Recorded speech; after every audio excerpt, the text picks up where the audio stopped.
இன்றைக்கி நான் நேரமாக ஆஃபீஸ் முடிச்சுட்டு எங்கே கிளம்பிட்டேன்னு பார்த்தீங்கன்னா, எங்கள் வீட்டு பக்கத்தில் பொன்னர் சங்கர் கதை போட்டிருக்காங்க. அன்னமார் சுவாமின்னு சொல்லுவாங்க இல்லையா, அவங்களோட கதை தான் போட்டிருக்காங்க.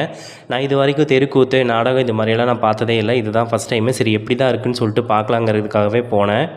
இப்போ நம்ம யூஸ் பண்ணிகிட்டு இருக்க டெலிவிஷன், மொபைல் இதெல்லாம் வர்றதுக்கு முன்னாடி தெருக்கூத்து வந்து பார்த்திங்கன்னா அடிக்கடி எல்லா ஊர்லேயுமே போட்டுட்டு இருந்தாங்க. அதிகமாக மக்கள் அதை விரும்பியும் பார்த்தாங்க. அதாவது ராமாயணம், மகாபாரதம், இந்த மாதிரி பொன்னர் சங்கர் கதை, நல்லதங்காள் கதை, இந்த மாதிரி கதைகள் எல்லாமே வந்து பார்த்திங்கன்னா நிறையா இருந்தது. நாட்டுப்புற கலைஞர்களும் நிறைய இருந்தாங்க. இந்த பொன்னர் சங்கர் அப்படிங்கிறவங்க நம்மளை மாதிரியே இந்த பூமியில் மனுஷங்களாக பிறந்து தெய்வநிலையை அடைஞ்சவங்க. அவங்கள தான் நம்ம இன்றைக்கி அன்னமார் சுவாமியை கும்பிட்டுருக்கோம். இந்த கொங்கு மண்டலத்தில் இருக்கிறவங்களுக்கு நிறைய பேர்த்துக்கு தெரிஞ்சிருக்கும். ஏன்னா அவங்க தான் வருஷம் வருஷம் வீரப்பூர் போய் சாமி கும்பிட்டு வருவாங்க. இந்த பொன்னர் சங்கர் கதை ஸ்டார்ட் பண்ணி கிட்டத்தட்ட 10 டேஸ் பக்கம் ஆச்சுங்களாமா. ஆனால் இன்றைக்கி தான் நான் போய் பார்த்துருக்கேன். எனக்குமே இந்த பொன்னர் சங்கர் கதை முழுசாக தெரியாது, கொஞ்சம் கொஞ்சம் தான் தெரியும். அதனால தான் சரி போய் பார்க்கலான்னு சொல்லிட்டு போனேன். ஆனால் பாதியில் போனதுனாலே என்னவோ தெரியல, எனக்கு அதிகமாக புரியவே இல்லை. போய் பார்த்தா எல்லாமே வயசானவங்கள தான் உட்காந்துட்டு இருந்தாங்க. இப்போல்லாம் இது மாதிரி நாடகங்கள் எல்லாமே யாரும் விரும்பி பார்க்குறதில்ல.